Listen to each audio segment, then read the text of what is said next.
Hello friends, welcome to angel maths competition. Friends, तो आज आपके सामने एक नई सीरीज लेकर आए हैं रेलवे ग्रुप डी के क्वेश्चनों की। और ये रेलवे ग्रुप डी के 17 अगस्त के क्वेश्चनों का सॉल्यूशन आपके सामने इस वीडियो में कराया जाएगा। और क्वेश्चनों को बहुत ही इजी कंसेप्ट में आपके सामने क्वेश्चनों का सॉल्यूशन मिलेगा। तो फ्रेंड्स, आज की वीडियो देखना ना भूलें और देखिए, बहुत ही अच्छे सिंपल कंसेप्ट से और बहुत ही इजी मेथड से आपको हर क्वेश्चन का सॉल्यूशन मिलेगा।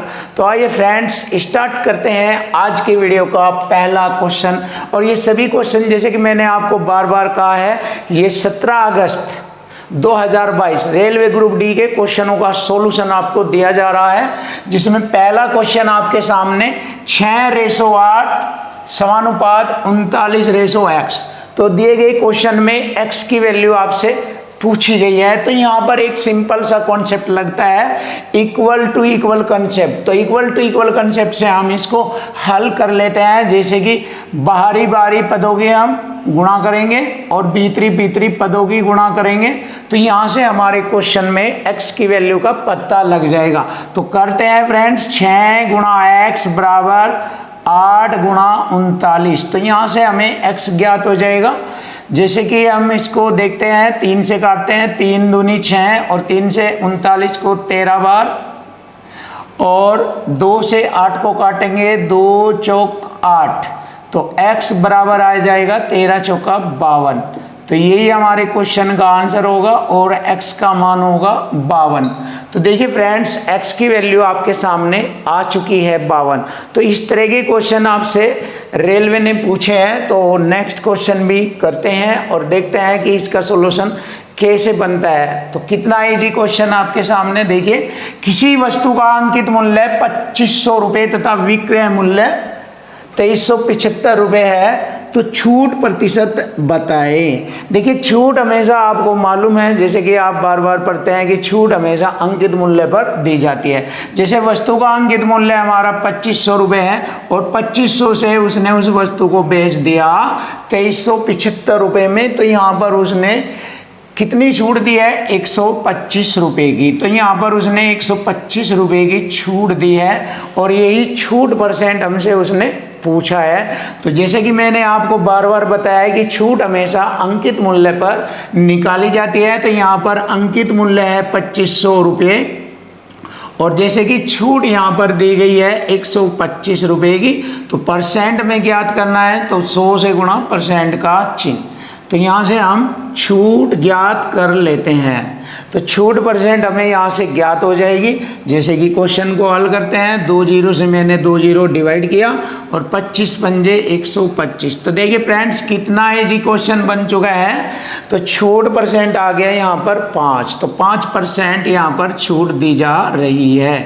तो यही हमारे क्वेश्चन का आंसर होगा। छूट हो गई 5%। तो देखिए, बहुत ही ज़बरदस्त तरीके से और इक्वल टू इक्वल कंसेप्ट से ही आपको क्वेश्चनों को बताया जाएगा और लैंग्वेज और इक्वल टू इक्वल ही आपके क्वेश्चनों का सॉल्यूशन होगा।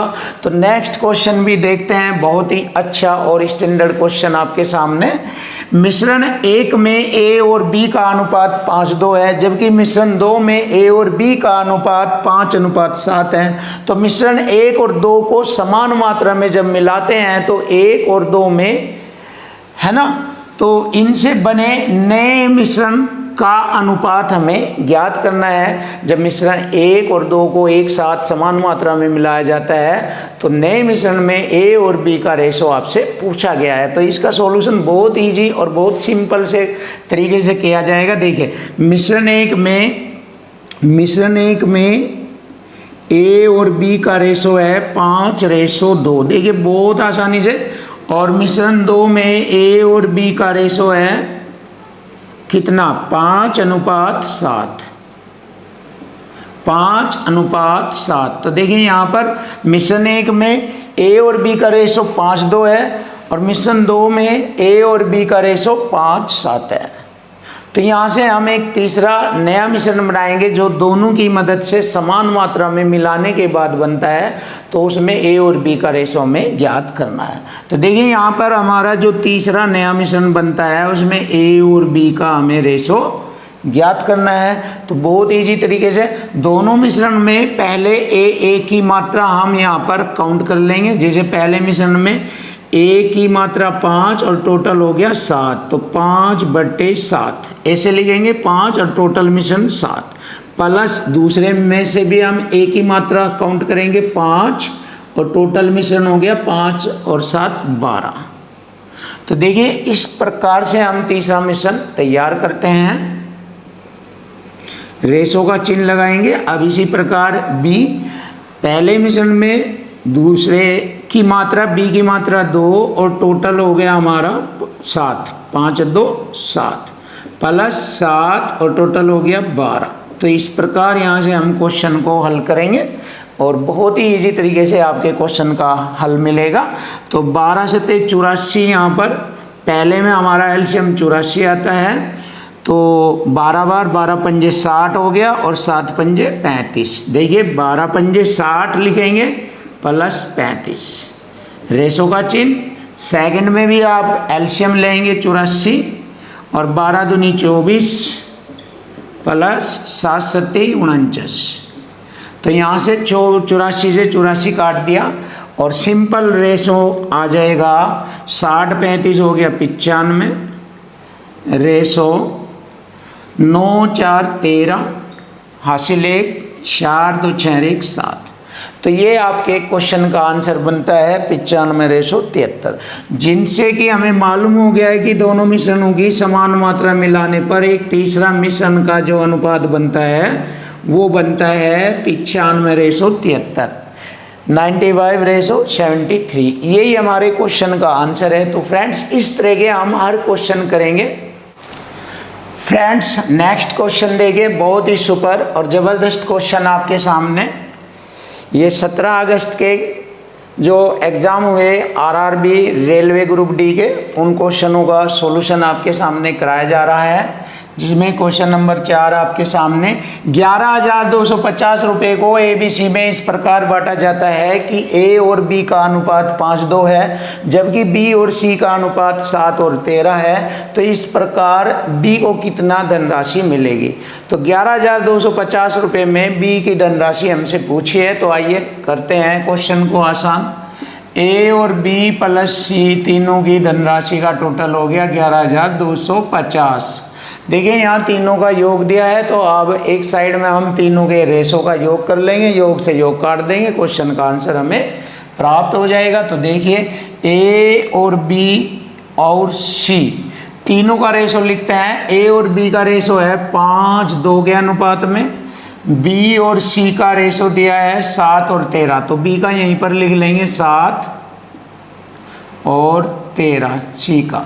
तो यहाँ से हम इसको आसानी से ज्ञात कर सकते हैं जेड पोजीशन कंसेप्ट के अकॉर्डिंग। यहाँ पर जेड पोजीशन कंडीशन हम यहाँ पर आसानी से लगाएंगे। देखिए इनकी गुणा करेंगे, 7 पंजे 35 और 7 दूनी 14 और 2 13 की गुणा करेंगे 26, 13 दूनी 26। तो यहाँ पर तीनों का रेशो बन चुका है। अब वही इक्वल टू इक्वल कंसेप्ट से क्वेश्चन हल होगा। तीनों का योग 11,200 रुपये है, तो यहाँ पर हमारा योग है 26 14 40 और 35 हो गया 75। तो इक्वल टू इक्वल कंसेप्ट से हम यहाँ पर इसको हल करेंगे। 11,200 को भाग करेंगे 75 यानी कि 75 से, तो इसको 150 बार डिवाइड किया।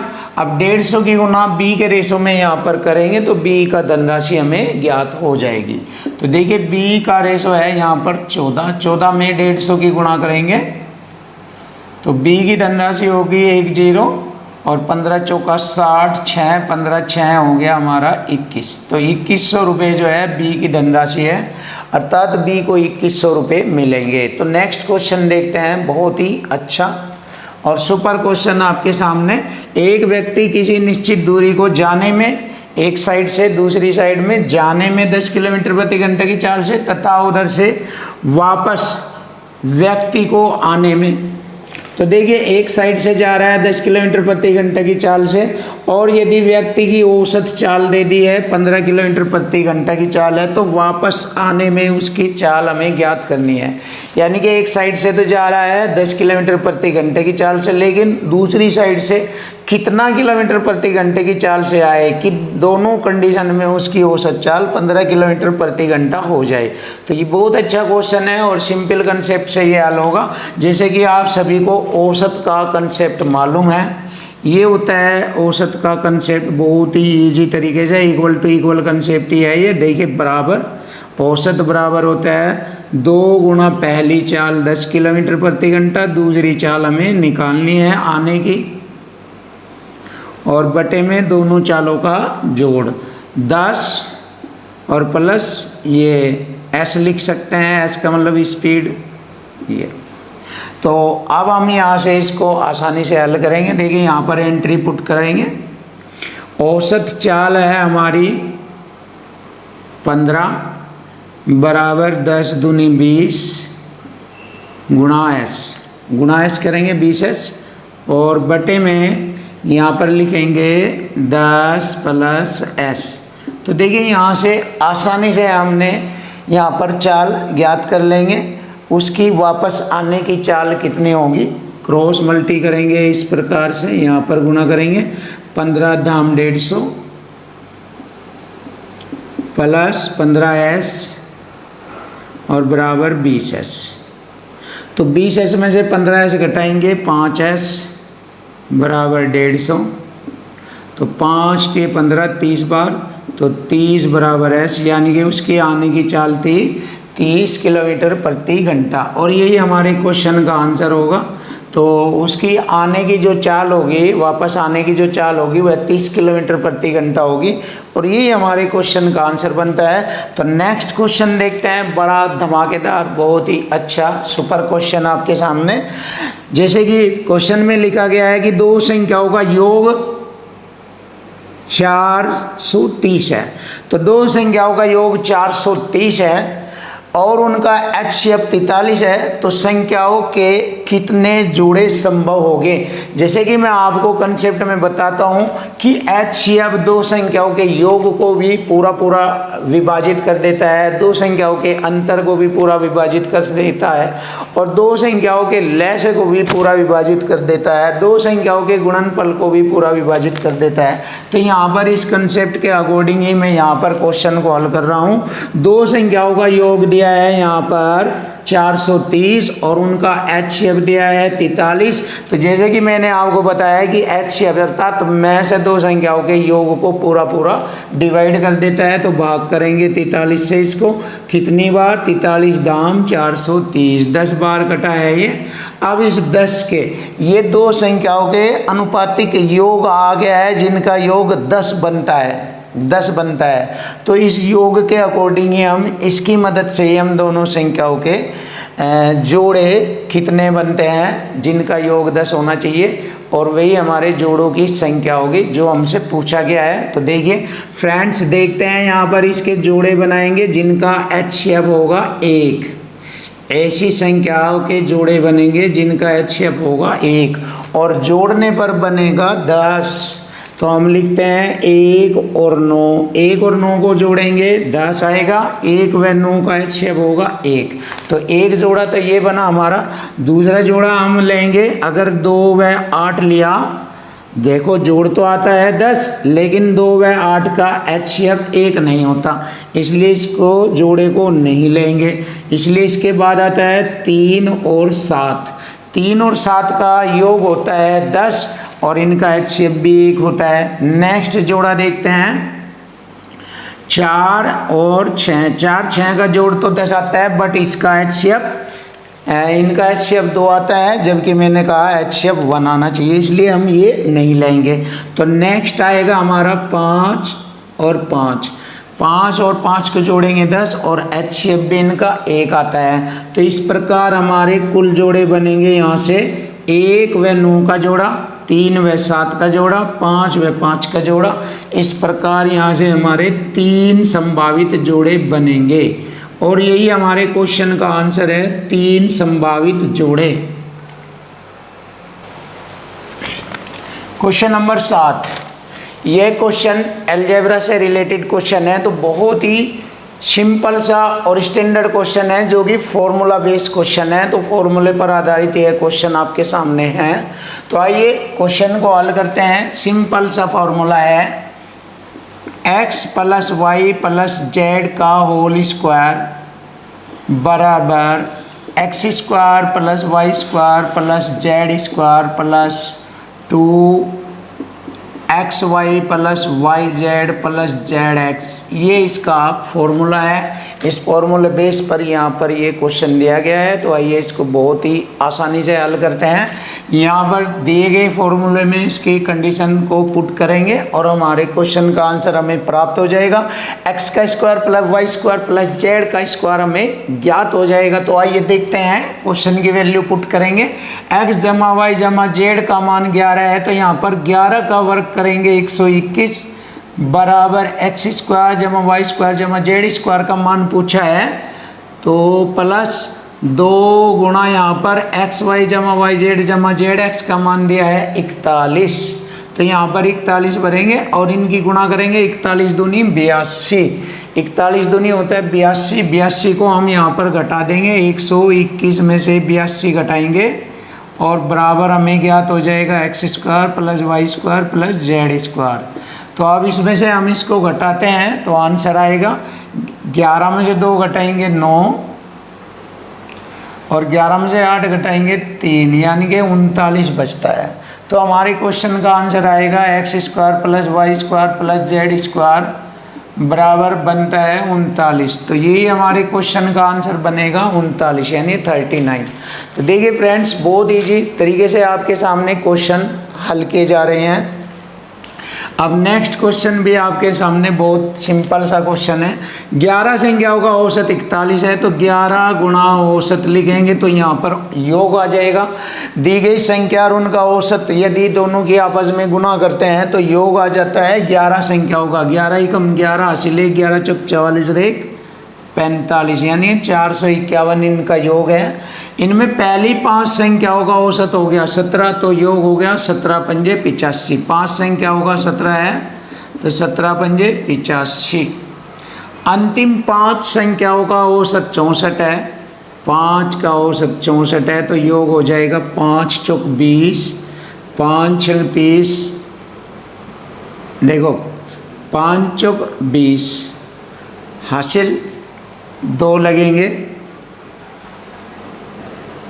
और 5 छक 30 और 2 32।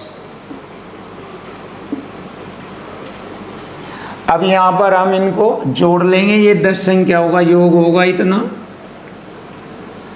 5, 8 2 10 और 1 3 में 1 जोड़ेंगे 4, 405 यहाँ पर इनका योग हो गया। अब ये 10 संख्याओं का योग है तो यहाँ पर हमारी 11 संख्याओं का योग है, तो 11 संख्याओं के योग में से 10 संख्याओं का योग घटा देने पर हमें 6वीं संख्या यानी 6वीं संख्या हमें ज्ञात हो जाएगी।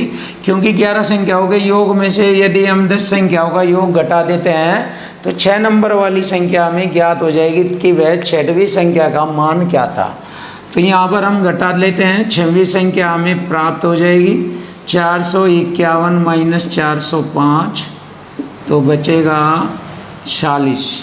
देखिए 11 में से 5 घटाएंगे 6, 4 में से 0 घटाएंगे 4 और 4 में 4 0, तो देखिए 46। तो हमारी 6वें नंबर की संख्या होगी 46। तो देखिए 6वें नंबर की संख्या 46 है।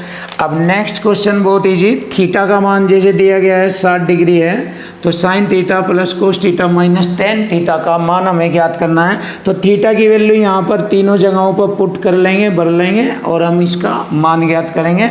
तो साइन थीटा की जगह साइन 60 भरेंगे, साइन 60 प्लस कोस 60 और माइनस टेन 60। अब यहाँ पर इसकी वैल्यू हमने भर ली थीटा की 60, तो यहाँ से इनके मान को ज्ञात करेंगे। साइन 60 का मान होता है √3/2 प्लस कोस 60 का मान होता है 1/2 माइनस टेन 60 का मान होता है √3। अब यहाँ से इसको हम हल करेंगे, अपॉन 1 एलसीएम कर लेंगे। यहाँ पर इनका 2 एलसीएम आता है, 2 से 2 √3 प्लस 1 माइनस 2 √3। तो यहाँ पर हमने इसको हल किया। अब -2√3 में से प्लस का 1√3 घटाएंगे तो आंसर बनेगा 1 - √3/2 और यही हमारे क्वेश्चन का आंसर है 1 - √3/2। तो फ्रेंड्स इस तरह से हम आपके सामने 17 अगस्त के क्वेश्चनों को जो रेलवे ग्रुप डी में पूछे गए हैं उन सभी के क्वेश्चनों का हल दे रहे हैं बहुत इजी कंसेप्ट में। तो देखिए फ्रेंड्स, क्वेश्चन नंबर 10, √49 और √81 का योग ज्ञात करें। देखिए बहुत इजी क्वेश्चन पूछा है, तो इसको हल कर लेते हैं। √49 यानी कि 49 का वर्गमूल होता है 7 और जैसे कि क्वेश्चन में पूछा है इनका योग ज्ञात करना है, तो योग के लिए हम दोनों संख्याओं के मान को जोड़ेंगे। तो यहाँ पर 49 का वर्गमूल 7 और प्लस करेंगे यानी कि योग करेंगे, 81 का वर्गमूल हो गया 9, तो 81 का वर्गमूल 9। अब 7 व 9 को जोड़ेंगे, 7 और 9 हो गया 16। तो यही हमारे क्वेश्चन का आंसर बनेगा। दोनों संख्याओं के वर्गमूल का योग आ गया 16। तो देखिए बहुत इजी क्वेश्चन। अब हम नेक्स्ट क्वेश्चन भी देखते हैं कि किस तरीके से ये क्वेश्चन हल होगा। ये बहुत ही स्टैंडर्ड सिंप्लीफिकेशन का क्वेश्चन है और आसानी से इसको किया जा सकता है, बस चिन्हों का ध्यान रखना चाहिए इसमें। अगर यहाँ पर चिन्हों में प्रॉब्लम्स की आपने तो आपका क्वेश्चन गलत हो सकता है। तो देखिए फ्रेंड्स हल करते हैं। देखिए 6 को हम ज्यों का तो लिखेंगे प्लस, इसका वर्गमूल निकालेंगे 144। 144 का वर्गमूल होता है 12 और जैसे कि रूट के अंदर यदि दशमलव से रिलेटेड संख्याएं आ जाती है, तो जब दशमलव से रिलेटेड संख्याएं रूट के अंदर आती है, यदि 2 अंक छोड़कर दशमलव है या 4 अंक है या 6 है या 8 अंक है आदि इस तरह से दशमलव लगा है, तो हमें आंसर में क्या लिखना होगा। अगर दशमलव 2 अंक लगा हुआ है रूट के अंदर तो उत्तर में 1 अंक, 4 है 2 अंक, 6 है 3 अंक, 8 है 4 अंक आदि इस प्रकार से हम दशमलव चिन्ह को लिखते हैं जब हम उस संख्या का वर्गमूल निकाल लेते हैं। जैसे कि यहाँ पर 4 अंक छोड़कर दशमलव है यहाँ पर, तो हम आंसर में 2 अंक छोड़कर दशमलव लगाएंगे, तो 144 का वर्गमूल हो गया 12 और 2 अंक छोड़कर दशमलव यहाँ पर लगेगा। माइनस का चिन्ह हम यहाँ पर यूज करेंगे और इसका वर्गमूल निकालेंगे 324। 324 का वर्गमूल हो गया 18 और जैसे कि अभी बताया है वर्गमूल के अंदर 4 अंक छोड़कर दशमलव लगे हैं, तो आंसर में 2 अंक छोड़कर दशमलव लगेगा और माइनस से माइनस प्लस हो जाएगा। ये यहाँ पर 5 से 4 को डिवाइड करेंगे पॉइंट लगा के 0 हो जाएगा, 5 8 40 और जैसे कि दशमलव के बाद 2 अंकों तक लिखा है, इसको भी दशमलव के बाद 2 अंकों तक इस प्रकार लिख सकते हैं ताकि कैलकुलेशन या सॉल्यूशन करने में कोई दिक्कत ना आए। तो देखिए फ्रेंड्स अब हम यहाँ पर प्लस और प्लस के जोड़ेंगे, माइनस के घटाएंगे। देखो 6 में 0.12 और 0.80 जोड़ेंगे तो हमारा जुड़कर हो गया 6.92 और माइनस से इसमें से घटाएंगे 0.18, तो हमारा आंसर बनेगा घटने के बाद 12 में से 8 घटाएंगे 4, यहाँ रह गया 8 में से 1 घटाएंगे 7 दशमलव ये, तो 6.74 हमारे क्वेश्चन का आंसर बनेगा 6.74। देखिए क्वेश्चन का आंसर आसानी से हमें ज्ञात हो चुका है। अब हम नेक्स्ट क्वेश्चन भी देखते हैं। अब यहाँ पर हम दी गई संख्या का वर्गमूल निकालेंगे। देखिए बहुत बड़ी संख्या दी गई है यहाँ पर, तो इसका वर्गमूल ज्ञात करने की मैं आपको बहुत अच्छी ट्रिक्स बता रहा हूँ। इसका ट्रिक्स बहुत आसान है, बहुत अच्छा है। देखिए वर्गमूल निकालने का तरीका है कि यदि दी गई संख्याओं का वर्गमूल निकालना है तो लास्ट के 2 अंकों का हम जोड़ा बनाते हैं यहाँ पर, और लास्ट के 2 अंकों का जोड़ा बनाने के बाद हम देखते हैं कि इसमें जो ये इकाई अंक आया ये 9, ये किसके वर्ग में आता है। तो ये हमारा 9 3 के वर्ग करने पर आता है या 7 का वर्ग करने पर आता है। कितना? 3 का वर्ग करने पर आता है या 7 का वर्ग करने पर आता है। इतना हम जान चुके हैं। इसके बाद देखिए बहुत स्टैंडर्ड बहुत इजी होता है ये तरीका, यदि आप दी गई कितनी भी बड़ी संख्या आ जाए और उसका वर्गमूल आपको ज्ञात करना है तो आप इस टेक्निक से आसानी से ज्ञात कर सकते हैं। तो देखिए दी गई संख्या में हमारा लास्ट के 2 अंकों का जोड़ा बनाया जाता है और उसमें इकाई अंक देख लेते हैं। इकाई अंक हमारा आ गया है यहाँ पर 9। तो 9 को देखते हैं 9 किस संख्या के वर्ग में आता है। 3 का वर्ग 9 होता है, 7 का वर्ग 49 में भी 9 ही आता है। तो 3 और 7 लिख लिया हमने। उसके बाद देखते हैं इस जोड़े को हटाने के बाद हमारी संख्या रहेगी 590। तो 590 हम देखते हैं किस संख्या के वर्ग के अंतर्गत आता है। जैसे 23 का वर्ग 529 होता है, 23 का वर्ग 529 होता है और 26 का वर्ग 676 होता है, यानी 24 का वर्ग 576 होता है। 24 का वर्ग देखिए 24 का वर्ग 576, 24 का वर्ग हम लिखते हैं 576 और 25 का वर्ग होता है 625। तो देखिए ये दी गई संख्या इन दोनों के बीच में आ रही है, यानी ये 25 का वर्ग तो अधिक हो जाएगा और 24 का वर्ग इससे कम है। तो यहाँ पर हम 24 लिख लेते हैं, 24। तो यहाँ पर हम 24 लिखेंगे इस प्रकार से। देखिए 24 के बाद अगली संख्या आती है हमारी 25। ये हम एक्स्ट्रा इसके अगली संख्या लिख लेते हैं, दोनों की गुणा करते हैं। देखिए 25 चौका 100 हासिल 10, 25 दूनी 50, 10 60। तो देखते हैं 600 है ये, और इस 600 से यह संख्या यदि छोटी है, 590 इससे छोटी है, तो इनमें से छोटी संख्या यहाँ पर ले लेते हैं। यदि इस संख्या से ये वाली संख्या बड़ी होती तो इनमें से बड़ी संख्या यहाँ पर लिख लेते हैं। तो हमें मालूम हो गया है कि दी गई संख्या का जो वर्गमूल होगा 243 होगा।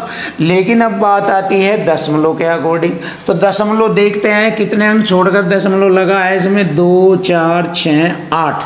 तो उत्तर में 4 अंक छोड़कर हम दशमलव लगाएंगे, 243, 1 0 यहाँ पर लगाकर तब हम दशमलव लगाएंगे और दी गई संख्या का वर्गमूल हो जाएगा हमारे क्वेश्चन का आंसर 0.0243। तो दी गई संख्या का वर्गमूल है। Question number 13। देखिए क्वेश्चन नंबर 13 यानी 13 नंबर का क्वेश्चन बहुत इजी, बेस्ट टेक्निक से आपके सामने। देखिए a का 60% बराबर b का 3/4 है। जब यहाँ पर b का 3/4 यानी फ्रैक्शन में मान है तो हम परसेंटेज के मान को भी फ्रैक्शन में कर लेंगे। तो 60% होता है हमारा 60%, 20 ये 60, 20 पंजे 100, 3/5 होता है। तो यहाँ पर हम लिख लेंगे a का 3/5 बराबर हो गया b का 3/4। 3 से 3 कटा और बटे का मान अपना होता है। तो यहाँ पर a की जो वैल्यू है यानी कि a का जो रेशो है 5 है और b का रेशो 4 है। तो यहाँ पर हम a और b का रेशो लिखेंगे और ये हमारे क्वेश्चन का आंसर बनेगा। a और b का रेशो हो गया 5:4। तो देखिए आसानी से आपके सामने क्वेश्चन का सॉल्यूशन आ चुका है। अब नेक्स्ट क्वेश्चन भी ज़बरदस्त क्वेश्चन आपके सामने आयु संबंधी यानी प्रॉब्लम्स ऑन एज पर आधारित क्वेश्चन है ये, और बहुत ही अच्छा सॉल्यूशन आपके सामने कराया जाएगा। तो नेक्स्ट क्वेश्चन x और y का अंतर 30 वर्ष है। देखिए क्वेश्चन और उसकी लैंग्वेज से ही हम क्वेश्चन को आसान कर रहे हैं। देखिए जैसे कि क्वेश्चन में बताया है x और y का अंतर दिया है 30 वर्ष। यदि 5 वर्ष पहले इनकी आयु का अनुपात 3:1 था। देखिए 3:1 था, कब की बात है ये, 5 वर्ष पहले। तो 5 वर्ष पूर्व इनकी आयु का अनुपात 3:1 था। तो जैसे कि मैंने आपको बताया है इक्वल टू इक्वल कंसेप्ट से, यहाँ पर दोनों का अंतर है 30 और यहाँ पर हमारा दोनों के रेशो का अंतर होगा 2। 3 में से 1 घटाएंगे, दोनों का अंतर हो गया 2। तो अंतर से अंतर को काटेंगे, 15 बार कटेगा, 30 को 2 से भाग करेंगे 15। तो यहाँ पर x का जो मान है, x का मान आ जाएगा यानी कि x की आयु आ जाएगी 15 × 45 वर्ष और 15 × 15 आ गई y की आयु। तो ये आयु हमारी 5 वर्ष पहले की है। हमसे पूछा है उनकी वर्तमान आयु, तो 5 जोड़ लेंगे इनमें हम। तो x की आयु आ गई 45 × 5 = 50 और y की y की आयु आ गई 15 5 20, तो x और y की आयु आ गई 50 साल और 20 साल, यानी 50 वर्ष और 20 वर्ष। और यही हमारे क्वेश्चन का आंसर है 50 और 20। अब नेक्स्ट क्वेश्चन देखते हैं, यह द्विघात समीकरण का क्वेश्चन है। 3x² + 6x + 6 बराबर 0 में मूलों का योग ज्ञात करना है। जैसे कि आप जानते हैं मूलों का योग बराबर होता है -x का गुणांक और बटे में x² का गुणांक, ये मूलों का योग होता है। इस कंसेप्ट से हम क्वेश्चन को आसानी से हल कर लेते हैं। तो यहाँ पर लिखेंगे -x का गुणांक हमारा यहाँ पर 6 है और x² का गुणांक यहाँ पर हमारा 3 है, तो 3 से 6 को डिवाइड करेंगे, माइनस का 2 आ जाएगा, 3 दूनी 6, और यही हमारे क्वेश्चन का आंसर बनेगा। मूलों का योग होगा -2। क्वेश्चन नंबर 16, बहुत ही अच्छा क्वेश्चन, टाइम एंड वर्क का क्वेश्चन है ये।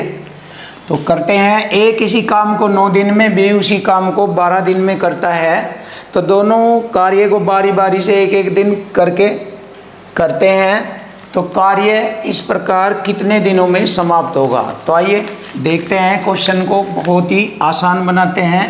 ए किसी कार्य को 9 दिन में और बी उसी कार्य को 12 दिन में करता है, तो यहाँ पर दोनों का एलसीएम लेंगे। 9 12 का हो गया 36, तो 9 चौक 36, एक दिन में 4 यूनिट काम करता है और बी एक दिन में करता है 12 तिये 36 3 यूनिट।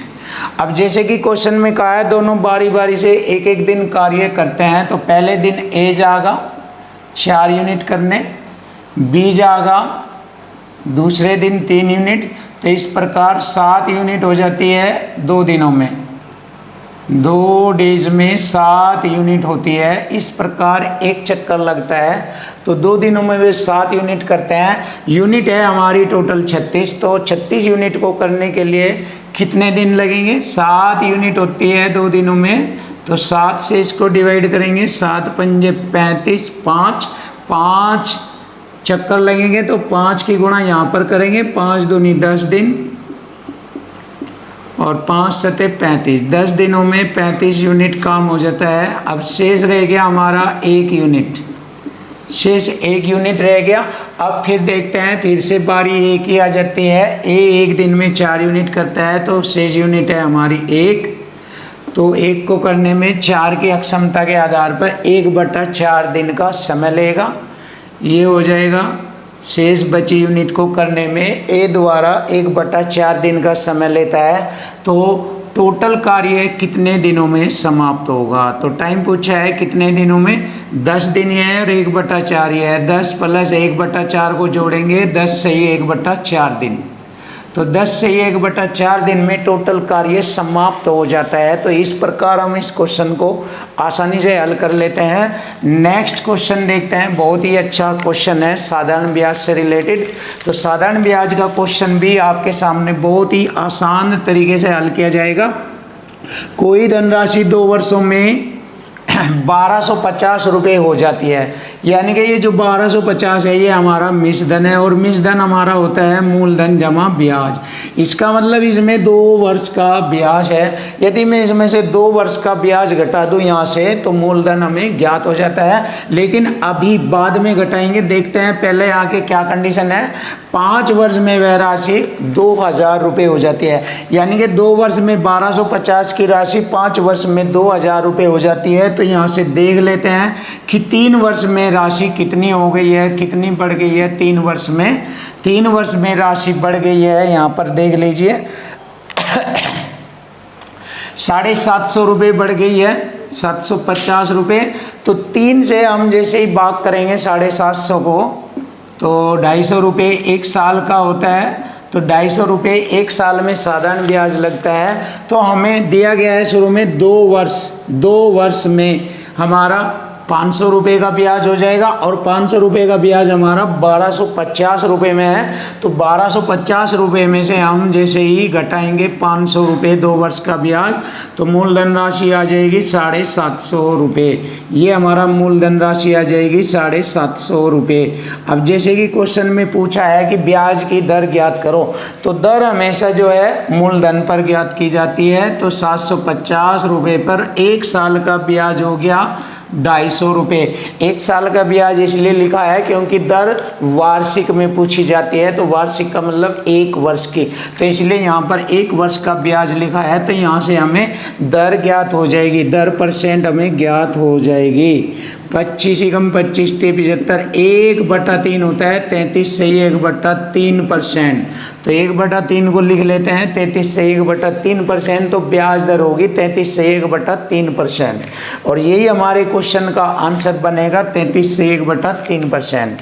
अब नेक्स्ट क्वेश्चन, क्वेश्चन नंबर 18 भी बहुत ही सुपर अच्छा क्वेश्चन आपके सामने। देखिए √10 गुणा √15, जैसे कि इस कॉन्सेप्ट को बताया जाता है अगर रूट में 2 संख्याएं अलग अलग आ जाए, √a गुणा √b, तो इसको इस प्रकार लिख लेते हैं, एक ही रूट में a गुणा b को a b लिख लेते हैं। इसी कंसेप्ट के अकॉर्डिंग यहाँ पर हम इन दोनों को लिखेंगे 10 गुणा 15, 15 दाम 150, इस प्रकार हम इसको लिख लेते हैं। अब यहाँ पर इसके फैक्टर कर लेते हैं। 150 को हम इस प्रकार भी लिख सकते हैं 25 × 150, तो 25 का यहाँ पर वर्गमूल निकलेगा 5 और ये रूट में 6 रह जाएगा और यही हमारे क्वेश्चन का आंसर बनेगा 5√6। और यही हमारे क्वेश्चन का आंसर है 5√6। क्वेश्चन नंबर 19, देखिए बहुत ही आसान क्वेश्चन आपके सामने क्वेश्चन नंबर 19 है। ये एक रीजनिंग टाइप का क्वेश्चन आपके सामने है। तो देखते हैं कि इसमें किस तरह से ये सीरीज बनती जा रही है। तो देख लेते हैं यहाँ पर नेक्स्ट में क्या आएगा। तो 3 से हमारी संख्या आगे 8 आई है, तो यहाँ पर हम देखते हैं कि 3 से यहाँ पर 8 होने में 5 की वृद्धि की गई है। तो 3 में 5 जोड़ेंगे 8 और 8 में कितना जोड़े 18 हो जाए 10 और 18 से हमें 38 पर आने में कितना जोड़े 20। तो जैसे कि हमें सीरीज से मालूम हो गया है कि हर नंबर में हर नेक्स्ट अगली डिजिट में डबल हो रहा है। 5 का दुगुना 10, 10 का दुगुना 20, तो 20 का दुगुना हो जाएगा 40। तो जैसे ही हम 38 में 40 जोड़ेंगे तो यहाँ आने वाली संख्या हो जाएगी 78, क्योंकि 38 और 40 होता है 78। तो हमारा क्वेश्चन का आंसर बनता है 78। यही क्वेश्चन का आंसर है 78। तो देखिए बहुत आसानी से हमने रीजनिंग टाइप के क्वेश्चन को हल कर लिया है। अब नेक्स्ट क्वेश्चन देखते हैं। A की आयु B से दुगनी है और B की आयु C का 1/3 है। यदि तीनों की आयु का योग 42 है तो B और C की आयु का योग हमें ज्ञात करना है। तो यहाँ पर 3 बंदे दिए गए हैं A, B और C। देखिए A, B, C, यहाँ पर हमें बताया गया है कि B की आयु C की आयु का 1/3 है, यानी कि B की आयु 1 है, C की 3 है, लिख लेंगे यहाँ पर। और इधर यहाँ पर दिया गया है A की आयु B से दुगनी है, B से दुगनी हो गई, 1 से दुगनी 2। तो यहाँ पर हमें ए बी सी के रेशो का मान पता लग चुका है। जैसे कि क्वेश्चन में कहा है कि तीनों की आयु का योग 42 है, तो हमारा योग हो गया कितना 3 4 2 6 हो गया, 6 सत्ते 42। एक रेशो की वैल्यू हो गई 7। अब हमसे पूछा है बी सी का योग बताओ, तो बी प्लस सी का योग, बी और सी का रेशो हो गया 3 और 1 4, 4 में हम 7 की गुणा करेंगे, 4 सत्ते 28 वर्ष। तो B और C के आयु का योग हो गया 28 वर्ष। यही हमारे क्वेश्चन का आंसर है 28 वर्ष। तो यहाँ पर नेक्स्ट देखिए, यहाँ पर ट्रिग्नोमेट्री का क्वेश्चन आपके सामने दिया गया है। Sec square theta plus 2 tan theta गुणा cot theta minus cot square theta का मान हमें ज्ञात करना है। जैसे कि आप सभी को मालूम है कि cosec square theta minus cot square theta की वैल्यू होती है 1। देखिए cosec square theta minus cot square theta का मान होता है 1, जो कि हमें यहाँ पर साफ साफ दिखाई दे रहा है। Cosec square theta minus cot square theta का मान रखेंगे 1 प्लस 2 गुणा tan थीटा, tan थीटा यहाँ पर लिखेंगे और गुणा कोट थीटा का मान होता है 1/tan थीटा। अब इसको हम हल करेंगे, 10 से 10 कट जाएगा, 1 + 2 = 2 और 2 में 1 जोड़ेंगे 3, 2 में 1 जोड़ेंगे 3 और यही हमारे क्वेश्चन का आंसर बनता है 3। देखिए फ्रेंड्स, बहुत आसानी से हमने इन क्वेश्चनों का सॉल्यूशन आपके सामने रखा है और ये सभी क्वेश्चन 17 अगस्त 2022 के क्वेश्चन हैं जो रेलवे ग्रुप डी में आपसे पूछे गए हैं। तो इन क्वेश्चनों का सॉल्यूशन आप बहुत अच्छी तरीके से सीख गए होंगे। तो फ्रेंड्स, इससे अगली वीडियो में हम नेक्स्ट 18 अगस्त 2022 के क्वेश्चन